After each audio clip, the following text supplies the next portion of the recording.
الحمد لله نحمده ونستعينه ونستغفره ونؤمن به ونتوكل عليه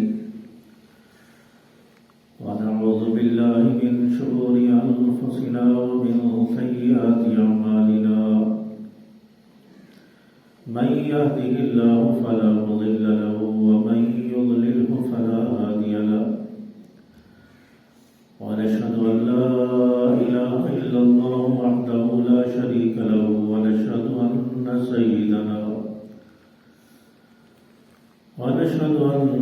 سيدنا ومولانا محمدا عبده ورسوله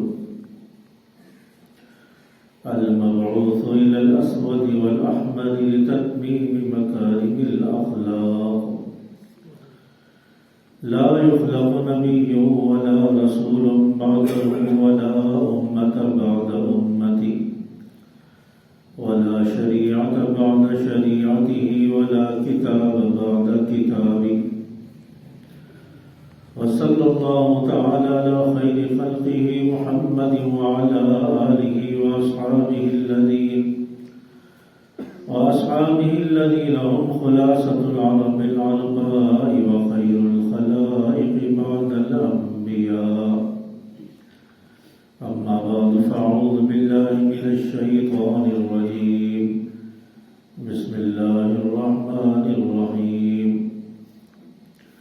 هو الذي أرسل رسوله بالهدى ودين الحق ليظهره على الدين كله وكفى بالله شهيدا صدق الله مولانا العظيم وصدق رسوله النبي الكريم ونحن على ذلك لمن الشاهدين والشاكرين والحمد لله رب العالمين. بلند آواز سے ایک مرتبہ درود پاک پڑھ لیں. اللهم صل على محمد وعلى آل محمد كما صليت على إبراهيم وعلى آل إبراهيم إنك حميد مجيد. اللهم بارك على محمد وعلى آل محمد كما باركت على إبراهيم وعلى آل إبراهيم إنك حميد مجيد. حضور آئے تو سر آفرینش پا گئی دنیا. حضور آئے تو سر آفرینش پا گئی دنیا. اندھیروں سے نکل کر روشنی میں آ گئی دنیا. ستے چہروں سے رنگ اترا مجھے چہروں پہ نور آیا. حضور آئے تو انسانوں کو جینے کا شعور آیا. میرے واجب الاحترام بزرگوں، دوستوں، عزیز ساتھیوں اور نوجوانوں، آج پہلی مرتبہ جامع مسجد مرکزی محمدی اس میں جمعہ کے اجتماع میں آپ حضرات کے سامنے مخاطب ہونے کا شرف حاصل ہو رہا ہے. پروردگار عالم سے دعا ہے کہ اللہ تعالیٰ مجھے حق اور سچ بیان کرنے کی توفیق عطا فرمائے. جو کچھ سنایا جائے اللہ پاک اس پر عمل کرنے کی توفیق عطا فرمائے. میرے واجب الاحترام، اللہ تبارک و تعالی نے اپنے دین کی سربلندی کے لیے، اپنے دین کی عظمت کے لیے، اپنے دین کو پوری دنیا میں پھیلانے کے لیے جناب رسول اللہ صلی اللہ علیہ وسلم کو بھیجا ہے. اور رسول اللہ صلی اللہ علیہ وسلم کافی عرصے تک عرب کے اندر رہے اور 40 سال کا عرصہ نبوت سے پہلے آپ علیہ السلام نے گزارا ہے. اس میں رسول اللہ صلی اللہ علیہ وسلم تجارت بھی کرتے رہے، بکریاں بھی چراتے رہے اور لوگوں سے ملنا جلنا بھی تھا. اور اسی عرصے میں آپ کو لوگ صادق اور امین بھی کہتے تھے. یہاں تک کہ عرب کے مشرک بھی آپ کو صادق اور امین مانتے تھے. اور آپ علیہ السلام کے پاس اپنی امانتیں رکھواتے تھے اور یہ کہتے تھے کہ محمد جیسا امین انسان دنیا میں کوئی نہیں ہے. اگر ہماری امانتوں کی حفاظت کوئی کر سکتا ہے اور ہماری امانتیں اسی طرح جس طرح ہم نے رکھوائی ہیں اسی طرح واپس مل جائیں تو اس کے لیے محمد ہی وہ انسان ہے جو ہماری امانتوں کو بیائی نہیں واپس لوٹائے گا. تو اس لیے آپ علیہ السلام کو صادق اور امین بھی کہتے تھے. اور 40 سال کی عمر میں آپ علیہ السلام کو نبوت ملی ہے. اللہ تعالیٰ نے آپ علیہ السلام سے فرمایا اے میرے محبوب، اے میرے پیغمبر، آپ فاران کی چوٹی پر کھڑے ہو کر نعرہ بلند کیجئے لا الہ الا اللہ. یہ نعرہ بلند کیجئے لا الہ الا اللہ تفلحون. یہ نعرہ پڑھیے، جو ہے آپ اس کا اعلان کیجئے اور کہہ دیجئے کہ جو یہ نعرہ بلند کرے گا، اس کلمے کو پڑھے گا اور میری نبوت کو مانے گا وہ کامیاب ہو جائے گا. آپ علیہ السلام نے نبوت کا اعلان فرمایا، فاران کی چوٹی پر کھڑے ہو کر سفید چادر لہرائی، سفید پرچم لہرایا، تمام عرب کے لوگ جمع ہو گئے. اس دور میں یہ دستور تھا کہ اگر کوئی اہم اعلان کرنا ہوتا تھا،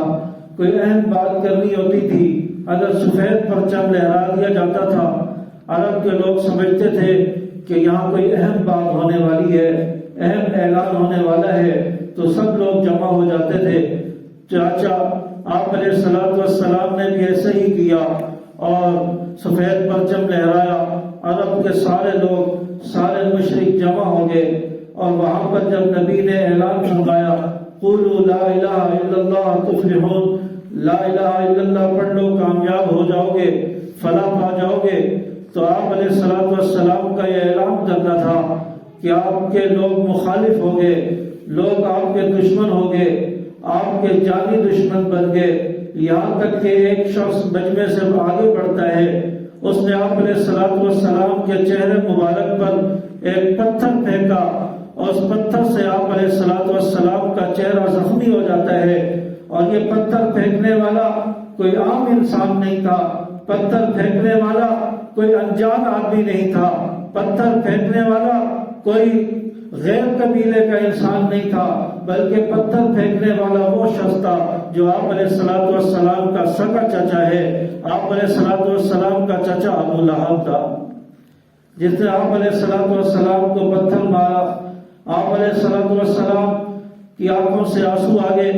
آپ علیہ السلام پہاڑ سے نیچے اترے اور سیدھا حضرت خدیجہ الکبریٰ رضی اللہ تعالیٰ عنہ کے گھر تشریف لے گئے اور آپ کی آنکھوں سے آنسو جاری ہیں، آپ پریشان ہیں. حضرت خدیجہ الکبریٰ رضی اللہ تعالیٰ عنہ نے آپ علیہ السلام سے وجہ پوچھی، بتایا کہ یہ معاملہ پیش آیا ہے، میں نے نبوت کا اعلان کیا، کلمے کا اعلان کیا، لوگوں نے اس پر مجھے پتھر مارے، مجھے تانے دیے کہ تم ہمیں اپنے آباء و اجداد کے مذہب سے، دین سے روکتے ہو، اور یہ تانے دینے کے بعد مجھے پتھر بھی مارا گیا ہے، اس لیے میری آنکھوں سے آنسو جاری ہے. حضرت خدیجہ الکبریٰ آپ کو تسلی دیتی ہے، آپ کو حوصلہ دیتی ہے اور اپنے دوپٹے کے ساتھ آپ کی آنکھوں کو صاف کرتی ہے. یہ ہے حضرت خدیجہ کا کردار. جب مرد پریشان ہو، شوہر پریشان ہو، عورت اس کو دلاسا دے، عورت اس کو حوصلہ دے، عورت اس کو تسلی دے، یہ ہوتا ہے اصل عورت کا کردار. تو حضرت خدیجہ الکبریٰ رضی اللہ تعالیٰ عنہ کی زندگی، ان کی سیرت کا بھی مطالعہ انسان کرے، انہوں نے نبی کے ساتھ اپنی زندگی کیسے گزاری ہے. حضرت خدیجہ الکبریٰ رضی اللہ تعالیٰ عنہ نے مشکل ترین حالات میں نبی کا ساتھ دیا ہے. مشکل ترین حالات تھے، آپ کو کافر پتھر مارتے تھے، آپ کو شاعر اور مجنون کہتے تھے، آپ کو طائف کے اندر پتھر مارے جا رہے تھے، آپ کو مدینہ کی گلیوں میں آپ کو جو ستایا جا رہا تھا، آپ کو جو مکہ کے اندر آپ کے جسم کے اوپر، آپ کے سر مبارک کے اوپر، پیٹھ کے اوپر اوجھلی رکھ دی جاتی تھی، آپ کی گردن میں رسی ڈال کر آپ کو مکہ کے اندر گھسیٹا جا رہا ہے۔ یہ وہ حالات ہیں جو مشکل ترین حالات ہیں، اسلام کے ابتدائی حالات ہیں، اور حضرت خدیجہ الکبریٰ رضی اللہ تعالیٰ عنہ آپ صلی اللہ علیہ وسلم کا ساتھ دیتی ہے، آپ کو حوصلہ دیتی ہے، آپ کو پریشان نہیں ہونے دیتی۔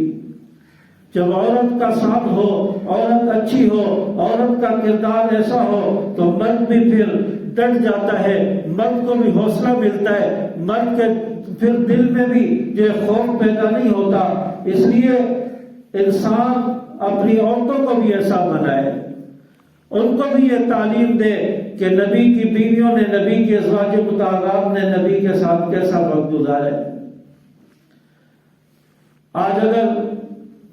کوئی جلسے میں چلا جائے اور کہا جائے کہ ہم سپاہ کے جلسے میں جا رہے ہیں، عورتوں کی طرف سے یہ ہمیں سننے کو ملتا ہے، راج لوے آئے ہوں جلسے کا بندے پہ ہو، یہ پرچے ہو گئے تو مڑ پتہ لگ سی گیا ہوتا ہے۔ یہ حالات ہوتے ہیں۔ تو گھر کے اندر بھی یہ تعلیم ہونی ہو، گھر کے اندر بھی یہ ماحول ہو، اس مذہب کی طرف اظہار کا رجحان ہو، گھر والوں کے اندر بھی یہ رجحان ہو کہ دین کے لیے بڑھ چڑھ کر حصہ لینا ہے، کوئی مشکل آ جائے، کوئی پریشانی آ جائے، پیچھے نہیں ہٹنا، بلکہ شوہر کو بھی حوصلہ دینا ہے، دین کی عظمت کے لیے، صحابہ کے دفاع کے لیے اس میدان میں نکلے ہو۔ اللہ تعالیٰ مزید ترقی عطا فرمائے، اللہ حفاظت فرمائے۔ تو یہ بڑا اہم راستہ ہے تحفظ ختم نبوت اور دفاع صحابہ،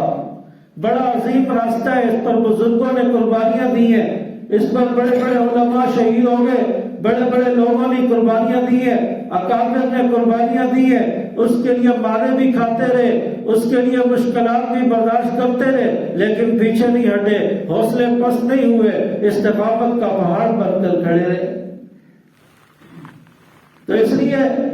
نبی کی تعلیم بھی یہی ہے، اور صحابہ بھی یہی، صحابہ کی سیرت بھی یہی بتاتی ہے۔ چنانچہ آپ صلی اللہ علیہ وسلم کو ستایا گیا، پریشان کیا گیا۔ آپ علیہ السلام مکہ کے اندر ایک جگہ ہے جس کو دار ارقم کہا جاتا ہے، دار ارقم میں آپ علیہ السلام چھپ کر عبادت کرتے ہیں۔ ساتھ میں چند لوگ ہیں جو ایمان لائے، جو صحابی بنے، اور انہوں نے آپ علیہ السلام کا ساتھ دیا اور چھپ کر نمازیں پڑھ رہے ہیں۔ دار ارقم کے اندر نمازیں ہو رہی ہیں، کھلے عام اذان نہیں ہو سکتی، کھلے عام نماز کا اعلان نہیں ہو سکتا۔ کفار نے گھیرا تنگ کیا ہے، پورا علاقے میں کفار ہیں، صحابہ کھلے عام دین کا اظہار نہیں کر سکتے، اسلام کا اعلان نہیں کر سکتے، صحابہ پر مشکلات ہیں، پریشانیاں ہیں، ظلم ہو رہے ہیں۔ حضرت بلال کو مارا جا رہا ہے، حضرت بلال کے سینے پر پتھر رکھا جا رہا ہے اور کہا جا رہا ہے اعلان کر دو کہ میں آج نبی کو چھوڑ دیتا ہوں، آج نبی کا کلمہ چھوڑ رہا ہوں، یہ اعلان کر دو ہم تمہیں چھوڑ دیں گے۔ حضرت بلال رضی اللہ تعالیٰ عنہ احد احد کی آواز لگاتے ہیں اور کہتے ہیں کہ میں اللہ کو نہیں چھوڑ سکتا، اپنے رب کو نہیں چھوڑ سکتا، لا الہ الا اللہ کہہ کر نبی کے کلمے کا اظہار کرتے، اقرار کرتے ہیں میں اپنے نبی کو نہیں چھوڑ سکتا، میری جان تو جا سکتی ہے لیکن جان دے دوں گا لیکن نبی کا ساتھ نہیں چھوڑوں گا۔ یہ تھے صحابہ۔ حضرت خباب رضی اللہ تعالیٰ عنہ کو تخت دار پر لٹکایا جا رہا ہے، سولی پر لٹکایا جا رہا ہے۔ حضرت خبیب رضی اللہ تعالیٰ عنہ کو جلتے ہوئے انگاروں پر لٹایا جا رہا ہے، چپی پگھلتی ہے، انگارے بجھ جاتے ہیں، اتنا ظلم ہوتا ہے، اتنا تشدد ہوتا ہے۔ حضرت سمیہ رضی اللہ تعالیٰ عنہ کو 2 لخت کیا جا رہا ہے اور ان کو 2 اونٹوں کے ساتھ باندھ کر مخالف سمت پر اونٹوں کو دوڑایا جاتا ہے، چلایا جاتا ہے، جس سے ان کا جسم کٹ جاتا ہے، ان کا جسم 2 ٹکڑے میں ہو جاتا ہے۔ حضرت سمیہ کے ساتھ اتنا ظلم ہوتا ہے۔ حضرت زنیرہ کی آنکھیں نکالی جا رہی ہے، مردوں نے تو قربانیاں دی، لیکن صحابیات نے، عورتوں نے بھی اتنی قربانیاں دی ہیں، اتنی مشکلات سہی ہیں۔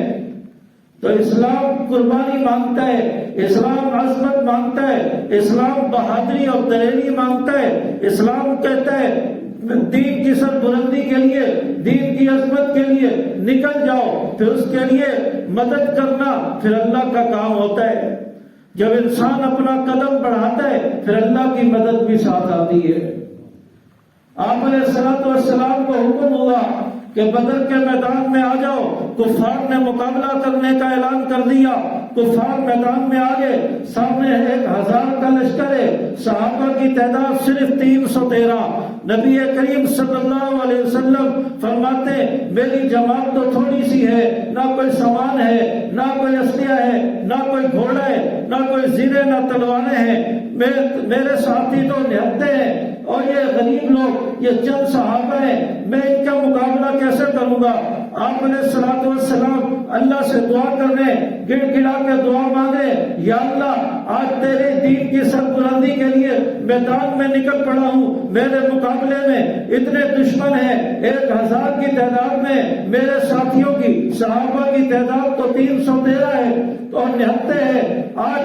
تو ہی میرے ساتھیوں کی مدد فرما، آج تو ہی صحابہ کی مدد فرما۔ اگر آج صحابہ مٹ گئے، آج اگر صحابہ نہ رہے، میری یہ جمع پونجی نہ رہی، میری یہ جماعت نہ رہی، قیامت تک تیرے دین کا نام لینے والا کوئی نہیں ہوگا۔ آپ علیہ الصلوۃ والسلام دعائیں مانگ رہے، آپ علیہ الصلوۃ والسلام اللہ سے گڑ گڑا کر مانگ رہے، اور اللہ تعالیٰ نے صحابہ کی مدد فرمائی ہے۔ 1000 پر یہ 313 بھاری ہو گئے، 1000 پر ان کو فتح عطا فرما دی۔ اس لیے اللہ تبارک و تعالی استقامت مانگتے ہیں، استقامت ہو، سیدھا رستہ ہو، صراط مستقیم ہو، صحابہ کا رستہ ہو، اور پھر بندہ صحابہ کی عظمت کے لیے، دین کی حفاظت کے لیے، دین کی سربلندی کے لیے نکل کھڑا ہو، اللہ کے بھروسے پر نکل کھڑا ہو، پھر اللہ کی مدد انسان کے ساتھ آتی ہے۔ تو آپ علیہ الصلوۃ والسلام نے سب سے پہلے نعرہ بلند کیا، لا الہ الا اللہ، لا الہ الا اللہ کا اعلان کیا کہ اللہ کے سوا کوئی معبود نہیں ہے، اللہ کے سوا کوئی الہ نہیں ہے، اللہ کے علاوہ کوئی معبود اور مختار کل نہیں ہے، کوئی مشکل کشا نہیں ہے۔ نبی کریم صلی اللہ علیہ وسلم نے اعلان کیا، اور کفار کے مشرکین مکہ نے بت بنائے ہوئے تھے، کسی کا نام لات ہے، کسی کا نام یہود ہے، یعوق ہے، یغوث ہے، مختلف قسم کے بت بنا کر ان کے نام رکھے ہوئے، ود سوار نصر بتوں کے نام ہیں، ان سے مدد مانگتے، ان سے مشکلیں حل کرواتے، ان سے اولاد مانگتے، ان سے رزق مانگتے۔ جب نبی نے اعلان کیا لا الہ الا اللہ، اللہ کے سوا کوئی الہ نہیں ہے، اللہ کے سوا کوئی معبود نہیں ہے، کوئی مشکل کشا نہیں ہے، اس وقت وہ غصے میں آ گئے، کفار نبی کے خلاف ہو گئے کہ ہمارے یہ بت، ہمارے یہ معبود ہمیں باپ داداؤں نے انہی کی عبادت پر لگایا، انہی کی پوجا پر لگایا، آج تک ہم انہی کی عبادت کرتے آئے، انہی کی پوجا کرتے آئے، آج یہ محمد کون ہوتا ہے جو ہمیں ان کی عبادت سے روکے، ان کی پوجا کرنے سے روکے؟ اس لیے نبی پر انہوں نے اعتراض کر دیا، نبی کے مخالف ہو گئے، لیکن نبی ڈٹے رہے، نبی پیچھے نہیں ہٹے۔ نبی تو پیغمبر تھے، اللہ کے محبوب تھے، نبی کا کام تو ڈٹ جانا ہوتا ہے، نبی کا کام تو دین کو پھیلانا ہوتا ہے، اس کے لیے چاہے کتنی بھی مشکل آ جائے، کتنی بھی پریشانی آ جائے۔ آپ علیہ الصلوۃ والسلام نے اعلان فرما دیا کہ اللہ کے سوا کوئی مشکل کشا نہیں ہے، اللہ کے سوا کوئی عبادت کے لائق نہیں ہے۔ اور جب آپ صلی اللہ علیہ وسلم نے اعلان فرمایا لا الہ الا اللہ، اور پھر آپ صلی اللہ علیہ وسلم جو کلمہ پڑھتے تھے وہ محمد الرسول اللہ نہیں تھا، بلکہ لا الہ الا اللہ انی رسول اللہ، میں اللہ کا رسول ہوں۔ نبی کا کلمہ تو یہ تھا۔ پھر حضرت ابو بکر صدیق رضی اللہ تعالیٰ عنہ جب ایمان لے کر آئے، جب کلمہ پڑھا، تو حضرت ابوبکر صدیق رضی اللہ تعالیٰ عنہ نے دوسرے جملے کا اضافہ کیا ہے، لا الہ الا اللہ محمد الرسول اللہ، اللہ کے سوا کوئی عبادت کے لائق نہیں ہے، محمد الرسول اللہ اللہ کے رسول ہے، محمد اللہ کے رسول ہیں۔ آگے جو کلمہ پڑھتے لا الہ الا اللہ محمد الرسول اللہ، یہ حضرت ابوبکر صدیق نے یہ پورا کلمہ میں دیا ہے۔ تو حضرت ابوبکر صدیق رضی اللہ تعالیٰ عنہ سب سے پہلے کلمہ پڑھ کر مسلمان ہوئے، سب سے پہلے نبی کا ساتھ دیا، سفر میں، حضر میں، اور ہر وقت جہاں بھی نبی نے جانا ہوتا حضرت ابوبکر صدیق نبی کے ساتھ ہوتے، نبی کے لیے مارے کھاتے رہے، نبی کے لیے مشکلات برداشت کرتے رہے، لیکن نبی کا ساتھ نہیں چھوڑا۔ حضرت ابوبکر صدیق رضی اللہ تعالیٰ عنہ جن کو نبی نے اپنا خلیفہ بنایا، اپنا خلیفہ مقرر فرمایا، نبی کی زندگی کے آخری لمحات ہیں، زندگی کا آخری دور ہے، حضرت ابوبکر صدیق رضی اللہ تعالیٰ عنہ کو رسول اللہ صلی اللہ علیہ وسلم نے اپنے مصلی پر کھڑا کیا اور فرمایا، ابوبکر میرے مصلی پر کھڑے ہو کر نمازیں پڑھاؤ۔ آپ صلی اللہ علیہ وسلم بہت زیادہ بیمار ہو گئے، بہت زیادہ علیل ہو گئے، نماز کا وقت ہے، نماز پڑھانے والا کوئی نہیں ہے، صحابہ دیکھ رہے کون آئے گا نماز پڑھائے گا، انتظار کیا، نبی نہیں آئے، نبی کی ہمت نہیں ہوئی، نبی اتنے بیمار ہیں، اتنے نڈھال ہیں، مسجد میں نہیں آ سکتے، تو صحابہ نے انتظار کیا۔ تھوڑی دیر کے بعد حضرت عمر رضی اللہ تعالیٰ عنہ کو مصلی پر کھڑا کر دیا اور فرمایا، عمر آپ نماز پڑھاؤ، آپ نبی کے مصلی پر کھڑے ہو کے ہمیں نماز پڑھاؤ۔ حضرت عمر رضی اللہ تعالیٰ عنہ نے نماز شروع کر دی، نیت باندھ لی، تلاوت شروع ہو گئی، قرات شروع ہو گئی، آپ صلی اللہ علیہ وسلم تک آواز پہنچتی ہے، یہ آواز تو عمر کی آواز ہے۔ آپ صلی اللہ علیہ وسلم نے پیغام بھیجا، حضرت عائشہ صدیقہ رضی اللہ تعالیٰ عنہ سے فرمایا، عائشہ جاؤ اپنے ابا ابوبکر سے کہو کہ وہ لوگوں کو نماز پڑھائے، اپنے ابا ابوبکر سے کہو کہ لوگوں کو نماز پڑھائے۔ تو حضرت عائشہ فرماتی ہے کہ یا رسول اللہ میرے ابا ابوبکر پہ اتنی سخت نہیں ہے تو آج آپ کے مصلی پر کھڑے ہو کر نماز پڑھائے، وہ نرم دل آدمی ہے، وہ یہ صدمہ برداشت نہیں کر سکیں گے۔ حضرت ابوبکر صدیق رضی اللہ تعالیٰ عنہ کے بارے میں فرمایا، نہیں ابوبکر صدیق سے کہو نماز پڑھائے، مروا ابا بکر فلیصلی بالناس، ابوبکر نماز پڑھائے۔ اور حضرت عمر رضی اللہ تعالیٰ عنہ کے بارے میں فرمایا، لا عمر نماز نہیں پڑھائیں گے، نماز پڑھائیں گے تو ابوبکر پڑھائیں گے، کیونکہ نبی کو پتا تھا آگے ایسے لوگ بھی آئیں گے، آگے ایسے منافق بھی آئیں گے جو کہیں گے کہ نہیں ابوبکر صدیق مصلی کا وارث نہیں ہے، ابوبکر صدیق پہلا خلیفہ نہیں ہے، ابوبکر صدیق نے معاذ اللہ خلافت پر قبضہ کر لیا، خلافت تو حضرت علی کا حق تھا، حضرت علی پہلے خلیفہ تھے، ابوبکر نے تو خلافت پر قبضہ کر لیا، اور پھر لوگ اعتراض کریں گے، ابوبکر صدیق کی خلافت پر اعتراض ہوگا، اس لیے نبی نے اپنی زندگی میں ہی فرما دیا، مروا ابا بکر فلیصلی بالناس، ابوبکر سے کہو کہ لوگوں کو نماز پڑھائے۔ حضرت ابوبکر صدیق رضی اللہ تعالیٰ عنہ نے آپ صلی اللہ علیہ وسلم کی زندگی میں 17 نمازیں نبی کے مصلی پر کھڑے ہو کے پڑھائی ہیں۔ ایک وقت تو وہ بھی آیا کہ جب آپ صلی اللہ علیہ وسلم اتنے بیمار ہیں چل نہیں سکتے، اور حضرت آپ صلی اللہ علیہ وسلم صحابہ کے سہارے سے، ایک طرف غالباً حضرت علی رضی اللہ تعالیٰ عنہ تھے اور ایک طرف حضرت عباس رضی اللہ تعالیٰ عنہ، ان دونوں کے کندھوں کا سہارا لے کر آپ صلی اللہ علیہ وسلم مسجد کی طرف آ رہے ہیں، آپ صلی اللہ علیہ وسلم کے قدم مبارک زمین پر کھسکتے ہوئے جا رہے ہیں، آپ چل نہیں سکتے، سہارا زمین پر نہیں لے سکتے، اور اس طرح آپ صلی اللہ علیہ وسلم سہارے کے ساتھ مسجد میں پہنچے، دیکھا کہ نماز شروع ہے، ابو بکر صدیق مصلی پر کھڑے ہیں۔ جب نبی کو دیکھا، پتہ چلا کہ نبی آگے، نبی مسجد میں آگے، حضرت ابو بکر صدیق پیچھے ہٹنے لگے۔ نبی نے اشارہ کر دیا، نہیں ابو بکر مصلی پر رہو، نماز آپ ہی پڑھاؤ گے۔ حضرت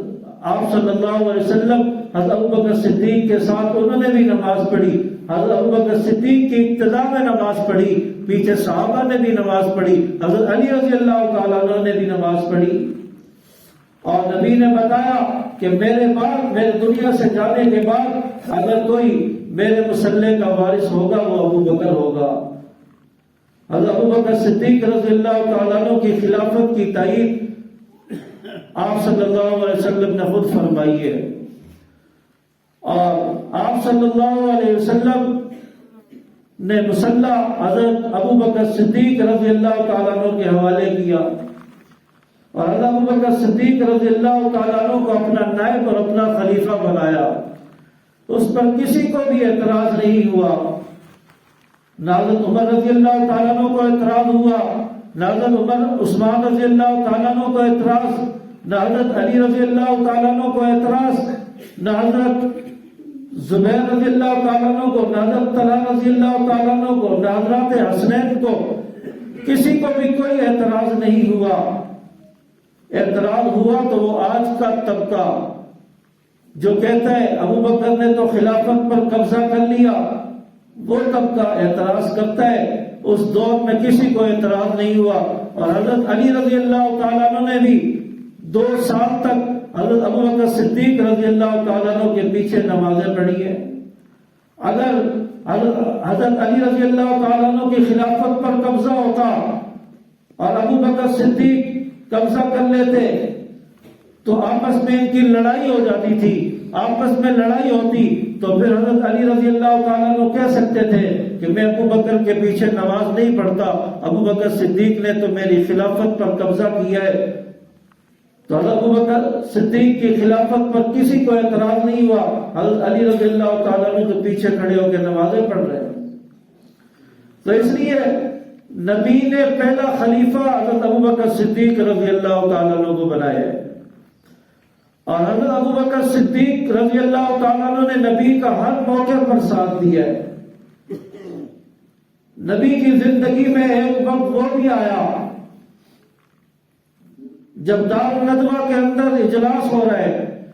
مشرکین کا مرکز ہے دار الندوہ،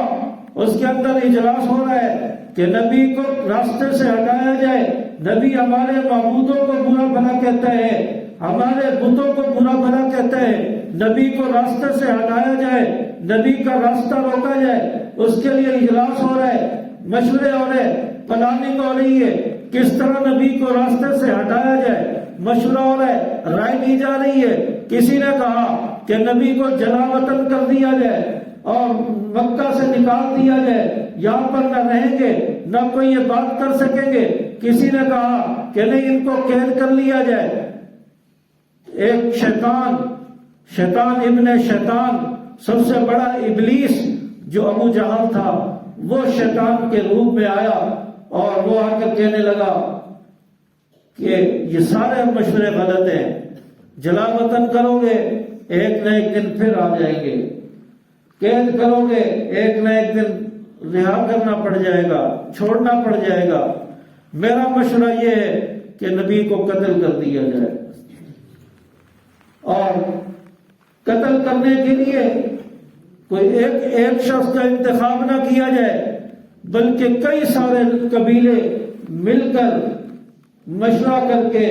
ہر قبیلے سے ایک دو افراد کو لیا جائے، وہ جا کر نبی کے گھر کا گھیراؤ کرے اور ایک دم نبی کے گھر کے اندر داخل ہو جائے اور نبی پر حملہ کر دیں،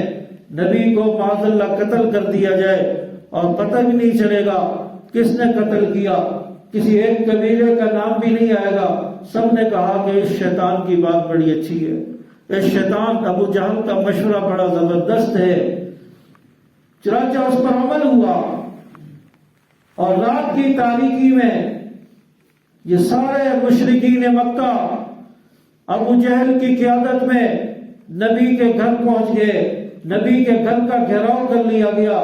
چاروں طرف کفار کھڑے ہیں، ہاتھوں میں تلواریں لے کر کھڑے ہیں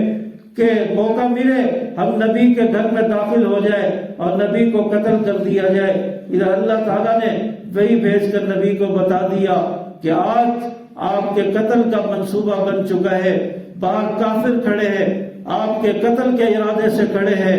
نبی سے فرمایا آپ ہجرت کرو، آپ ہجرت کر کے یہاں سے روانہ ہو جائے۔ نبی نے فرمایا یا اللہ باہر تو کافر کھڑے، باہر تو مشرکین مکہ کھڑے، باہر نکلوں گا وہ مجھ پر حملہ کر دیں گے۔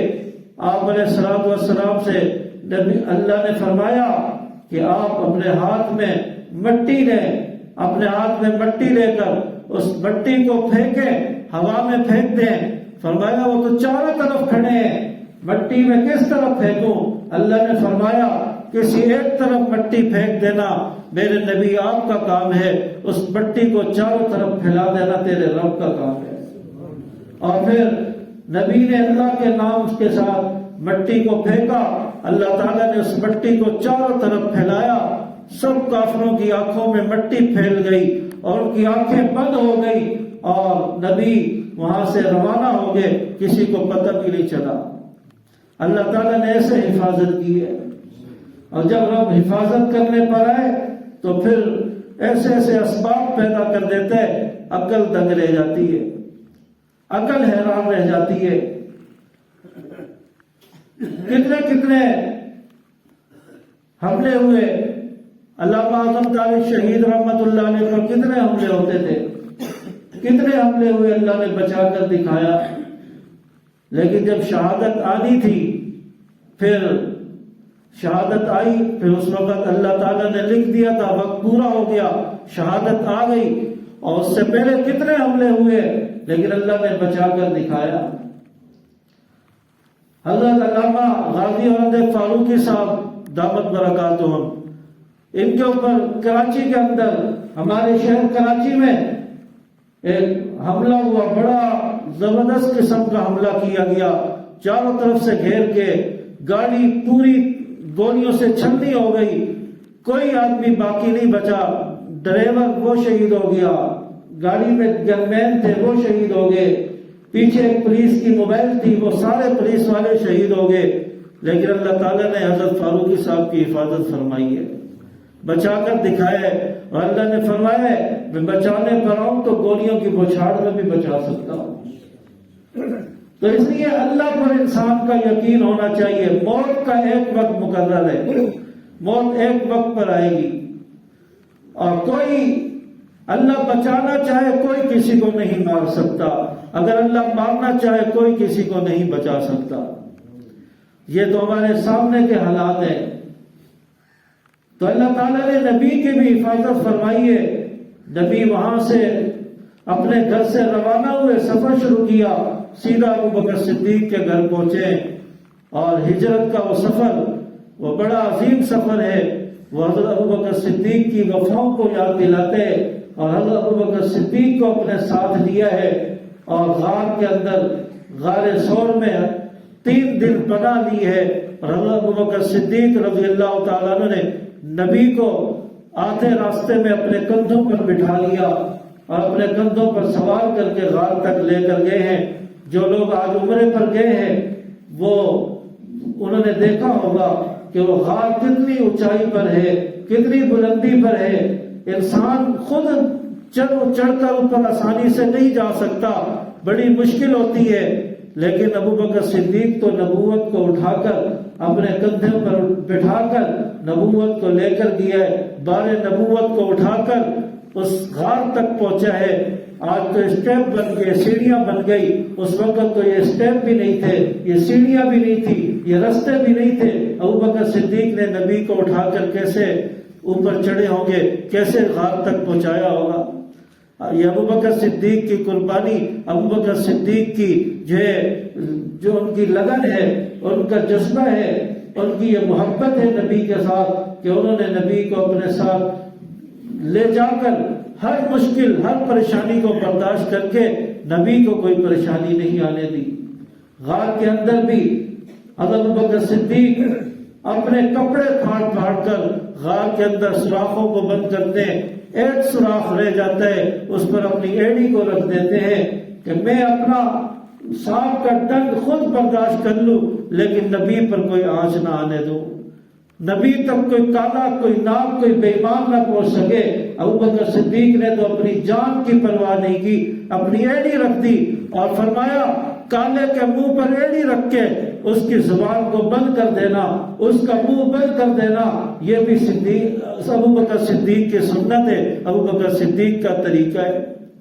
اس لیے صحابہ کی عظمت کے لیے میدان میں نکلنا یہ بھی ابوبکر صدیق کی سنت ہے، صحابہ کی سنت ہے۔ اس لیے ہر میدان میں انسان کو بڑھ چڑھ کر حصہ لینا چاہیے، صحابہ کی عظمت کے لیے، صحابہ کے دفاع کے لیے، صحابہ کی عزت اور ناموس کے لیے، تحفظ ختم نبوت کے لیے انسان کو بڑھ چڑھ کر حصہ لینا چاہیے، انسان کو اپنی تمام محنتیں بروئے کار لا کر ان صحابہ کا دفاع کرنا چاہیے، میدان میں نکلنا چاہیے تاکہ کوئی بے ایمان، کوئی کالا صحابہ پر بھونک نہ سکے، صحابہ پر تبرہ نہ کر سکے، اس کی زبان کو روکا جائے، اس پر پرچہ کٹوا کر اس بے ایمان کو پابند سلاسل کرایا جائے، اس کو گرفتار کرایا جائے، یہ ہمارا کام ہونا چاہیے۔ اور اس کے لیے یہ نہ دیکھا جائے کہ کون کیا کر رہا ہے، کون کیا کر رہا ہے، کوئی کام کر رہا ہے یا نہیں کر رہا، ہم کس کے ساتھ ہوں، کس کے حکم پر کام کریں۔ بھئی کسی کو امیر بنا لو، کسی ایک کو امیر بنا کر اس کے پیچھے چل پڑو، اس کے حکم کے مطابق، اس کی تائید کے مطابق انسان اپنا سفر جاری رکھے، اس کی مرضی کے مطابق چلے، امیر کی اطاعت کرتے ہوئے چلے، اللہ تعالیٰ کامیابی عطا فرمائے گا۔ تو اس لیے انشاءاللہ یہاں سے بھی عظمت صحابہ کے لیے کام ہوگا، اس مسجد سے بھی کام ہونا چاہیے، اس مسجد کو بھی آباد رکھنا چاہیے۔ اللہ تبارک و تعالیٰ سے دعا ہے پروردگار عالم مجھے اور ہم سب کو عمل کرنے کی توفیق عطا فرمائے۔ وآخر دعوانا الحمدللہ رب العالمین۔